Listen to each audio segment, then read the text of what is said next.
still remember the way the sunlight streamed through the stained glass windows that morning.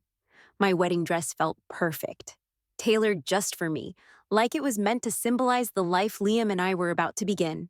I'd never felt more sure about anything. Friends and family surrounded me, smiling, whispering about how beautiful the ceremony was.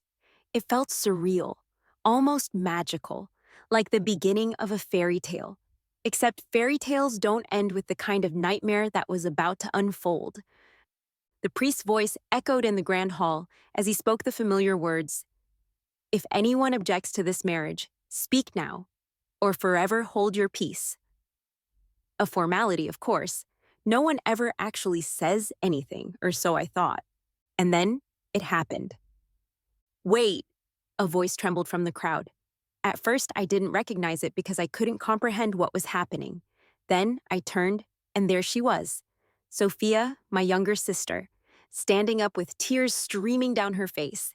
"Emily," she choked out, her voice barely audible over the murmurs now spreading like wildfire through the pews.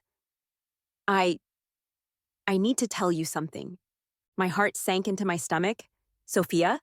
I managed, my voice cracking with confusion.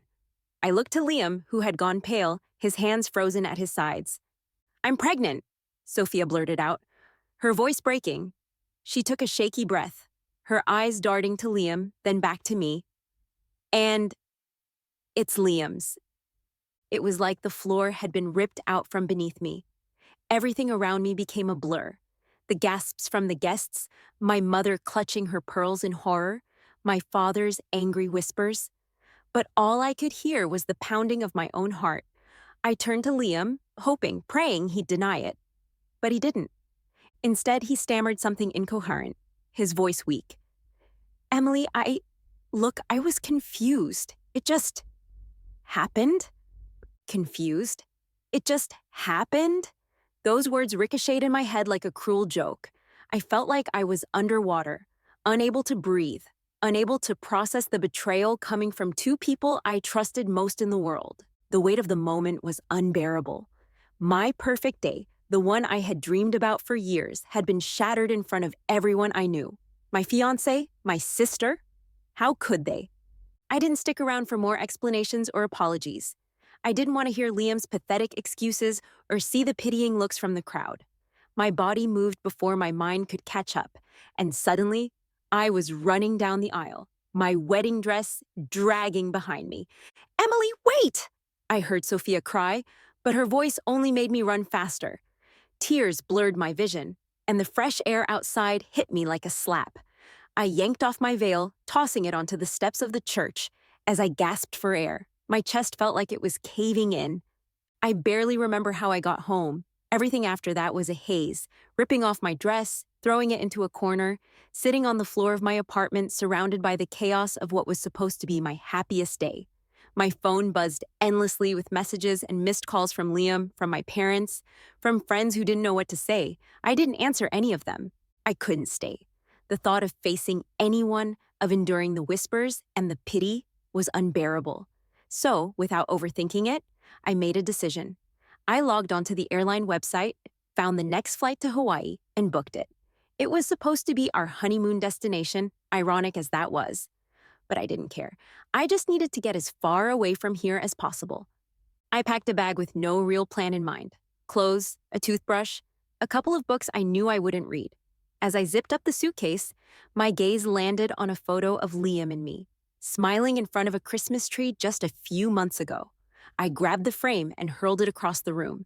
It shattered into pieces, just like everything else in my life. On the plane, I stared out the window, the tears finally subsiding into a hollow ache. I thought about Sophia, her face etched with guilt and fear. I thought about Liam, the man I had loved and trusted, now exposed as a liar and a coward. And I thought about myself, how stupid I had been to believe in a fairy tale that was never real. As the plane soared into the clouds, I made a quiet promise to myself. I would survive this. I didn't know how yet, but I would, because I wasn't going to let them ruin me. Not Sophia, not Liam, not anyone. This wasn't the end of my story. It was just the beginning. I stepped off the plane in Hawaii, feeling like a hollowed out shell of myself. The warm tropical breeze and the cheerful bustle of tourists around me felt surreal, like I was walking through someone else's vacation. This was supposed to be my honeymoon, a time for laughter and joy with Liam, not a desperate escape from a ruined life. I checked into a small beachfront hotel, purposely choosing a quiet spot far away from the larger resorts. As soon as I walked into the room, I tore up the itinerary Liam and I had planned together. The fancy dinners, romantic excursions, and sightseeing tours didn't belong to me anymore. They were part of a future that no longer existed. For days, I kept to myself. I'd spend mornings walking along the shore, letting the sound of the waves drown out the noise in my head. Afternoons were for staring at the horizon, my thoughts churning with everything I was trying to escape. At night, I found refuge at the hotel bar, nursing drinks until I could fall asleep without the weight of Liam and Sophia pressing down on me. It was one of those late, lonely nights at the bar when Ethan walked into my life. I was staring into a half-empty glass of whiskey, thinking about nothing and everything when a soft voice broke through the haze. "Rough day?" he asked, sliding onto the stool next to me. I glanced up and saw a man with warm brown eyes and an easy smile. He looked unassuming, short sleeves rolled up, salt and pepper stubble on his jaw, the kind of face that made you feel like you'd known him forever. I wasn't in the mood for small talk, but there was something about his presence that felt steady. "You could say that," I muttered, taking another sip. He didn't press for details, which I appreciated. Instead, he flagged down the bartender, ordered himself a beer, and sat in comfortable silence next to me. After a few minutes, he casually said, "You know, Hawaii's not a bad place to start over. Sunsets are free, the ocean never judges, and the drinks are strong." His words caught me off guard. I turned to him, studying his face, wondering if he could somehow see the mess I was carrying inside. "Starting over, huh? Easier said than done." "Sure," he said, taking a sip of his beer. "But everything starts with a single step, even if it's just getting out of bed and walking to the beach." We didn't talk much more that night, but something about Ethan's calm, grounded demeanor stayed with me. It wasn't that he offered any profound wisdom. He didn't need to. It was his presence, his quiet understanding that made me feel like maybe I wasn't entirely alone. Over the next few days, Ethan and I started running into each other more often. We'd end up at the same cafe or cross paths on the beach, and eventually, it stopped feeling like coincidence. One evening, he asked if I wanted to grab dinner at a nearby food truck he loved. Normally, I would have said no, but something about Ethan made it hard to refuse. The food was incredible, but it was the conversation that left an impression. Ethan had this way of talking that was light but meaningful, like he was peeling back layers of me without me even realizing it. He didn't ask prying questions about why I was in Hawaii alone, and he didn't offer fake platitudes. Instead, he talked about life in general, how it's messy, unpredictable, and sometimes unfair, but how it also has a way of surprising you when you least expect it. "Do you believe in second chances?"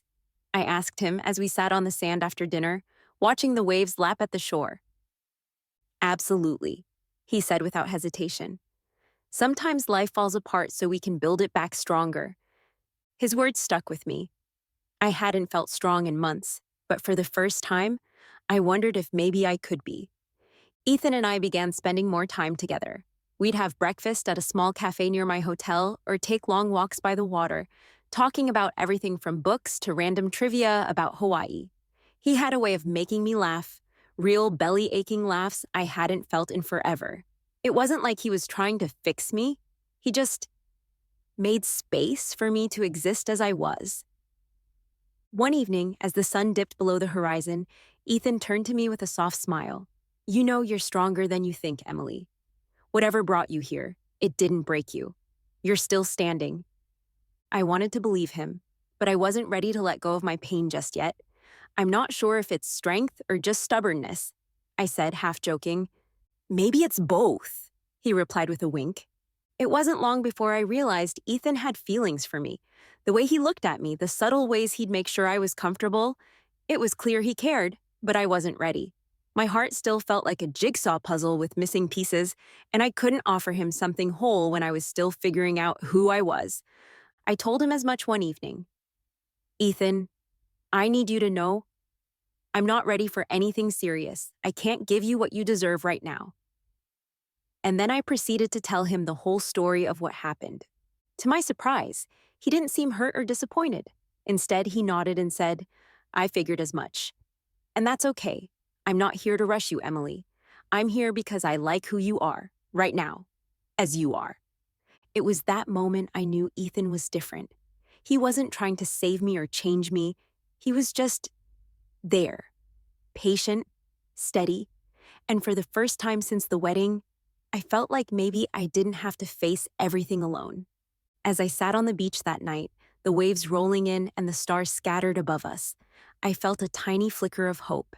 It wasn't much, but it was enough to make me believe that maybe, just maybe, I could rebuild myself from the ground up. And Ethan? He was the first step. Hawaii had been a cocoon for me, a place to grieve, heal, and piece myself back together. But it wasn't where I wanted to stay forever. The time had come to move forward, even if the thought scared me. Ethan, ever perceptive, seemed to sense this before I even said it out loud. "You've got so much more ahead of you, Emily," he told me one evening as we watched the sun dip into the ocean. "You just need the right environment to thrive." When he offered to help me find a job at the university where he worked, I hesitated. It wasn't easy to accept help, even from someone as kind as Ethan, but his belief in me was infectious, and for the first time in a long time, I allowed myself to imagine a future that wasn't overshadowed by pain. A month later, I was packing my bags for a new city. Ethan helped me find a small but cozy apartment in a quiet neighborhood close to the university. It wasn't grand, but it was perfect, just enough space for me to start over. Standing in that empty apartment, I felt a mix of fear and excitement. This was it, my fresh start. I was nervous on my first day as a molecular biology professor at the university. The thought of standing in front of a classroom full of students after everything I'd been through felt daunting. But as soon as I stepped into the lecture hall, something clicked. The passion I had for science, for unraveling the mysteries of the world, came rushing back. Teaching wasn't just a job. It became my way of reclaiming a part of myself I thought I'd lost.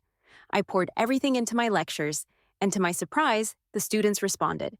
They asked questions, stayed after class to discuss research, and even told me I was their favorite professor. For the first time in what felt like forever, I felt like I belonged somewhere. Ethan was my constant cheerleader through it all. Whenever self-doubt crept in, he was there to remind me of my worth. "You're not just a great scientist," he'd say. "You're an incredible mentor. They're lucky to have you." He wasn't just saying it to be nice. I started mentoring a group of young women in the sciences, helping them navigate the challenges of academia. Seeing their determination and excitement reminded me of why I had fallen in love with this field in the first place. Each success they achieved felt like a victory of my own. Ethan and I grew closer as the weeks turned into months. At first, I tried to keep some distance. I was terrified of falling again, of opening myself up only to be hurt like before. But Ethan never pushed. He was patient, steady, and kind in a way that felt so different from anything I'd experienced. We spent our free time exploring the city, trying out hole-in-the-wall cafes, hiking trails, and attending quirky local events. It was the kind of companionship that didn't demand anything but was simply easy. For the first time in years, I found myself laughing freely, genuinely enjoying the moment without the weight of the past dragging me down. One evening, after a long day of teaching, Ethan showed up at my apartment with takeout from my favorite Thai place. "Figured you could use a break," he said with a sheepish smile. We ate on the couch, talking about everything and nothing. It felt so natural, so right. As the night wore on, he looked at me and said, "You know you're stronger than you think, Emily. Watching you rebuild your life, it's inspiring." His words caught me off guard. I wasn't used to being seen like that, as someone capable and resilient. For so long, I'd only seen myself through the lens of betrayal and heartbreak, but Ethan saw me differently. And slowly, I started to believe him. Our relationship shifted gradually, almost without me realizing it. One evening, as we walked along the river after dinner, Ethan reached for my hand. It was such a simple gesture, but it felt like a leap of faith. For a moment, I hesitated. Could I let someone in again? Could I trust myself to choose wisely this time? But when I looked at Ethan, I saw someone who had never wavered in his kindness or support. He wasn't Liam. He wasn't anyone else. He was just Ethan, steady, genuine, and so completely himself, and I realized I didn't want to keep him at arm's length anymore. I don't know if I'm ready to be perfect, I told him, my voice barely above a whisper, but I'm ready to try. Ethan smiled, his hand tightening around mine. I'm not looking for perfect, Emily. I'm just looking for you. From that moment, our bond deepened. We didn't rush into anything. We didn't need to. We took things day by day, building a foundation that felt strong and unshakable. Ethan never made me feel like I had to earn his love. It was just there, unconditional and unwavering. Life didn't suddenly become perfect. It never does. But for the first time in a long time, I felt like I was on solid ground. My days were filled with purpose, whether it was teaching, mentoring, or just enjoying the small moments with Ethan. I was no longer defined by what I had lost, but by what I was building. Ethan's presence in my life wasn't the reason I healed, but it made the journey easier. He reminded me of what it felt like to be supported, to be seen, and to be loved without conditions. And for that, I was endlessly grateful. Looking back, I couldn't believe how far I'd come. The woman who had run out of her wedding in tears felt like a distant memory, replaced by someone stronger, wiser, and more whole. I wasn't just surviving, I was thriving. And for the first time in years, I was excited to see what the future would bring. It wasn't some grand cinematic proposal with fireworks or a crowd of onlookers. It was quiet, personal, and utterly perfect, just like Ethan. We were at home on a calm Friday evening, lounging on the couch after dinner. I had been rambling about one of my lectures when Ethan suddenly reached into his pocket, pulling out a small velvet box. Emily, he said, his voice steady, but his eyes holding a flicker of nervousness. I don't need an elaborate speech to tell you how much you mean to me. You've changed my life in ways I didn't think were possible. I want to spend the rest of it by your side. Will you marry me? For a second, I was speechless. I hadn't expected it. Not like this, not now. But looking into his eyes, I felt an overwhelming certainty. I knew that Ethan wasn't just the man who had helped me heal. He was the one I wanted to build a future with. Yes, I whispered, tears streaming down my face. Yes, I'll marry you. He slipped the ring onto my finger, and we sat there in the glow of the moment, content with the simplicity of it all.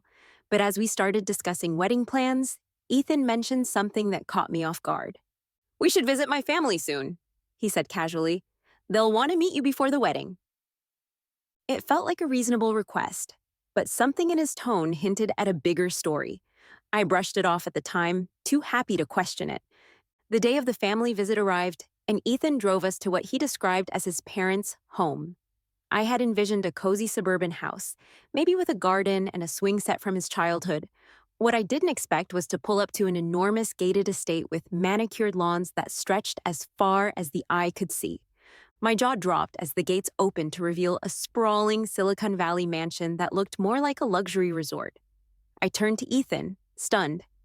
This is your family's house? He gave me a sheepish smile. I guess I forgot to mention a few details. The inside of the mansion was even more overwhelming. Modern architecture, priceless art pieces, and an air of understated opulence surrounded me. Ethan's parents greeted us warmly. His father, a sharp-eyed tech mogul, and his mother, an elegant philanthropist. Their kindness put me at ease, but I couldn't shake the feeling that I was completely out of my depth. Ethan's siblings were polite but curious, clearly trying to piece together who I was and how I fit into their world. Over dinner, they asked about my background, my work as a professor, and my ambitions. Though they were never rude, their questions felt loaded, as if they were subtly assessing whether I was good enough for their family.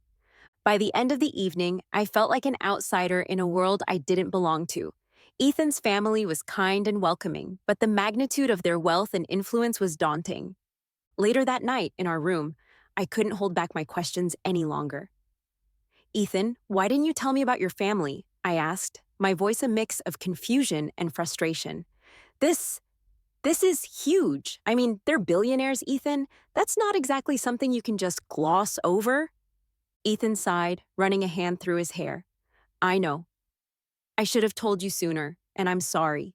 It's just, my family's wealth has always felt like this giant shadow hanging over me. Growing up, I saw how it changed the way people treated us. Everyone either wanted something from us or judged us for having too much. He took my hands in his eyes earnest. I didn't want that with you, Emily. I didn't want my family's money to define how you saw me or our relationship. That's why I chose a different path, becoming a professor, living modestly.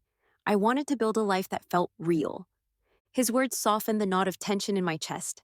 While part of me still felt blindsided, I couldn't deny that his explanation made sense. Ethan wasn't like his family, and that was one of the reasons I had fallen for him in the first place. I understand, I said finally, my voice steady. But Ethan, I love you for who you are, not for what you have or don't have. Just no more secrets, okay? He nodded, a look of relief washing over his face. No more secrets, I promise. After meeting Ethan's family and working through my initial feelings of being overwhelmed, we returned to our life together and started planning the wedding. True to Ethan's nature, he didn't want anything extravagant. Let's keep it small and meaningful, he said, and I wholeheartedly agreed. Our wedding day was a reflection of everything we had built together, simple, intimate, and filled with love. We exchanged vows in a serene garden surrounded by our closest friends and family. There were no elaborate decorations, no grand gestures, just the two of us, promising forever. Ethan's family attended, of course, and though their wealth and stature still intimidated me at times, I felt accepted by them in a way I hadn't expected.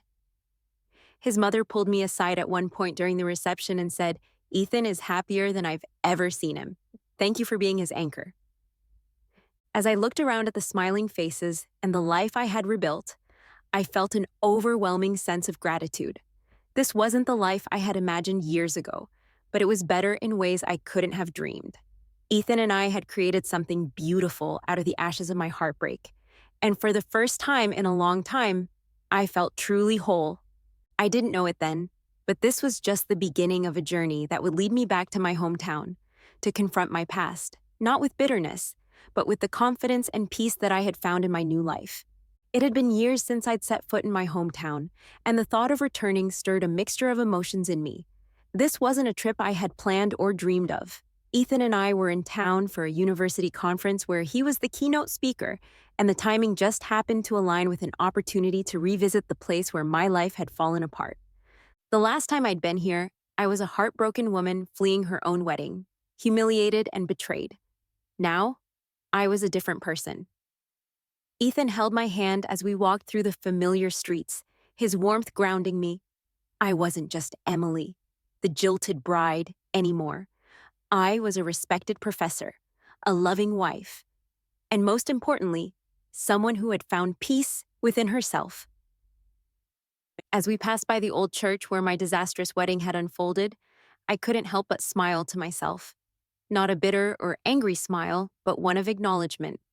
That moment had once felt like the end of my world, but now I saw it for what it was, the beginning of a journey that led me to the life I truly deserved. Word spreads quickly in a small town, and it wasn't long before people noticed my presence. Familiar faces at the local grocery store, the post office, and the coffee shop couldn't hide their curiosity as they whispered and glanced in my direction. "That's Emily," I overheard someone say. "You know, the one who ran out of her wedding. I heard she's married now. To a professor, no less." Ethan found the whole thing amusing, laughing softly as he caught snippets of their conversations. "You're practically a celebrity here," he teased, nudging me gently. "I don't think being the subject of wedding gossip counts as celebrity status," I replied, rolling my eyes. But deep down, I couldn't deny the quiet satisfaction I felt. Let them whisper. The woman they remembered wasn't the woman standing before them now. The moment I saw them, it was like time froze. Sophia and Liam were sitting at a corner table in the town's quaint little cafe. They looked different, not the glowing, confident couple I remembered from that fateful day. Sophia's once perfect hair was pulled back in a messy bun, and her face showed signs of stress and exhaustion. Liam, too, seemed older and worn, his posture slouched as he fiddled with a cup of coffee. They looked like a couple weighed down by life. Ethan and I were ordering at the counter when Sophia looked up and saw me. Her eyes widened in shock, and she nudged Liam, who turned to follow her gaze. His reaction was almost comical. His jaw dropped slightly, and he froze like a deer in headlights. I didn't avoid eye contact. Instead, I met their stares with a calm, confident smile. Ethan, oblivious to the history, leaned down to whisper, "Do you know them?" "That's Sophia and Liam," I said simply. "My sister and my ex-fiancé." Ethan's eyebrows shot up, and his gaze darted between me and them. "Do you want to leave?" he asked gently. I shook my head. "No, I don't need to hide anymore." We took a seat a few tables away, and though I didn't go out of my way to engage with them, I could feel their eyes on me. It was impossible not to notice the way Sophia squirmed in her seat, her confident demeanor visibly crumbling. Liam looked like he wanted to say something, but he never worked up the courage to approach me. The difference between our lives couldn't have been more glaring. Ethan and I talked and laughed easily, his hand occasionally brushing against mine as we shared stories about the conference. Meanwhile, Sophia and Liam sat in uncomfortable silence, their body language stiff and awkward. From the snippets of conversation I overheard, it was clear their lives hadn't turned out the way they had hoped. Liam mentioned something about struggling to find stable work, and Sophia's response was sharp, almost bitter. Their relationship seemed more like a partnership of convenience than a love story. For a moment, I felt a pang of sadness for them. Not pity, but sadness for the choices they had made and the unhappiness they now lived with. They had built their relationship on betrayal and lies, and it had cost them both dearly. As I sat there watching the people who had once caused me so much pain, I realized something profound. I felt no anger toward them, no resentment, no desire for revenge. Their unhappiness wasn't my doing. It was the natural consequence of their own choices. I had spent so long carrying the weight of their betrayal, but now I saw that I didn't need to carry it anymore. I had moved on, not just physically, but emotionally. My life with Ethan was filled with love, trust, and genuine happiness, and that was all the closure I needed. When Ethan and I finished our coffee and stood to leave, I glanced back at Sophia and Liam one last time. Sophia avoided my gaze, staring down at her phone, but Liam met my eyes. There was a flicker of something there. Regret, maybe, or longing for what could have been. I didn't hold his gaze for long. I had no interest in reopening old wounds. As we walked out of the cafe, Ethan slid an arm around my waist. "You okay?" he asked, his voice soft. "I'm more than okay," I replied, smiling up at him. And I meant it. In that moment, I realized my presence alone was enough to send a message. I didn't need to confront Sophia or Liam, to rub my success in their faces, or to demand apologies that would likely never come. My life, my love-filled, successful, and fulfilling life, was proof enough that I had triumphed over the pain they caused. As Ethan and I strolled through the familiar streets, I felt lighter than I had in years. Returning to my hometown had once seemed like an impossible, painful task, but now I saw it for what it truly was. The final step in my journey of healing. I had come full circle, not as a broken woman seeking closure, but as someone who had found strength, love, and purpose beyond the heartbreak. And for that, I was grateful. I didn't expect the message. It arrived one evening, just after Ethan and I returned from dinner.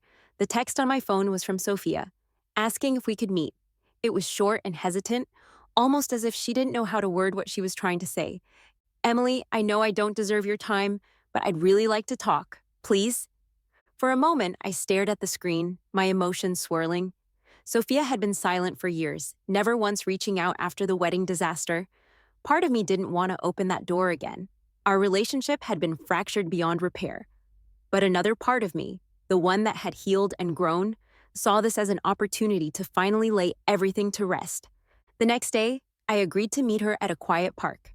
She was already there when I arrived, sitting on a bench with her hands clasped tightly in her lap. She looked different, more tired, more subdued. Her confidence, the energy she had once carried so effortlessly, seemed to have dimmed. When she saw me, tears immediately welled up in her eyes. "Emily," she said, her voice trembling, "I don't even know where to start." I didn't say anything, giving her the space to speak. "I've thought about that day every single day," she continued. "What I did to you, I don't have an excuse for it. I was selfish. I hurt you in ways I'll never forgive myself for." She wiped at her face with shaking hands. "I thought I was getting everything I ever wanted, but it's all fallen apart. Liam and I, we're miserable, Emily, and I know I don't deserve your forgiveness, but I needed to tell you how sorry I am." Hearing her words was bittersweet. For so long, I had imagined what it would be like to hear an apology from her. Yet, in this moment, I realized that I didn't need it to move on. I had already found my peace. But there was something cathartic about watching her confront her own mistakes. "Sophia," I said, my tone calm but firm, "I appreciate your apology, and I'm glad you've realized the impact of your actions. But you have to understand, what happened between us broke something that can't be fixed. I've moved on, and I'm in a good place now. I forgive you because I don't want to carry this weight anymore.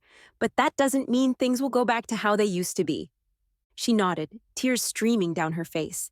"I understand," she whispered. "Thank you for even hearing me out." I stood up, ready to leave. "Take care of yourself, Sophia," I said gently before walking away, feeling a strange sense of relief. This chapter of my life, the one filled with betrayal and hurt, had finally come to an end. A few days later, it was Liam's turn.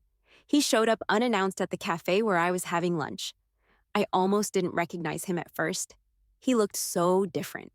The confident, charming man I once knew was gone, replaced by someone who looked worn and desperate. He stood by my table, shuffling awkwardly.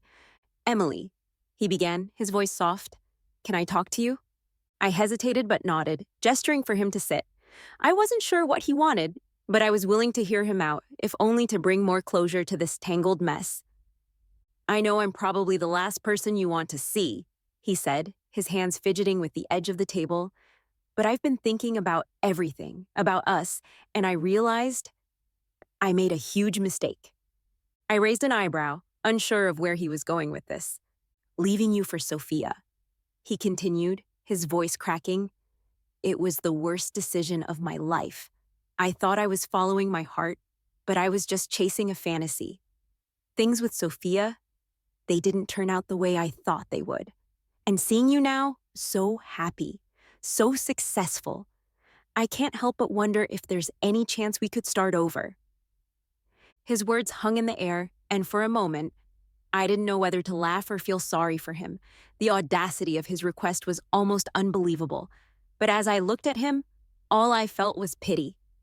"Liam," I said, my tone steady, "I spent so much time trying to understand why you did what you did, trying to make sense of the hurt you caused. But I've realized that the why doesn't matter anymore. What matters is that I've moved on, and there's no part of me that wants to go back to what we had." He looked down, clearly embarrassed.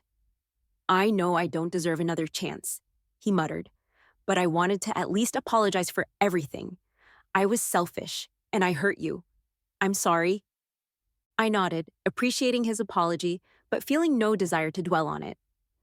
"I accept your apology, Liam, but you need to understand something. My life is better without you in it. I found happiness and love that I never had with you, and I wish you the best, but this is the end of the road for us." He looked like he wanted to say more, but he knew better. With a quiet "thank you," he stood and left, leaving me alone at the table. As I walked back home that day, I felt lighter than I had in years. Facing Sophia and Liam again, seeing their regret and hearing their apologies, had given me closure I didn't even know I needed. But what struck me most was how little their actions and words affected me now. The pain they caused was a distant memory, overshadowed by the life I had built with Ethan. Ethan was waiting for me when I got home, his smile warm and welcoming. "How did it go?" he asked, wrapping his arms around me. "It's over," I said simply.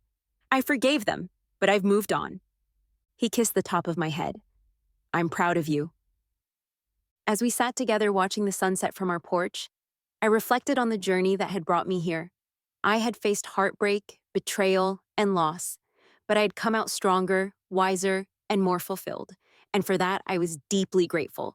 Walking away from Sophia and Liam wasn't just about letting go of the past. It was about embracing the present and the future, with no bitterness or resentment weighing me down. I had chosen grace over revenge, love over anger, and in doing so, I had truly triumphed.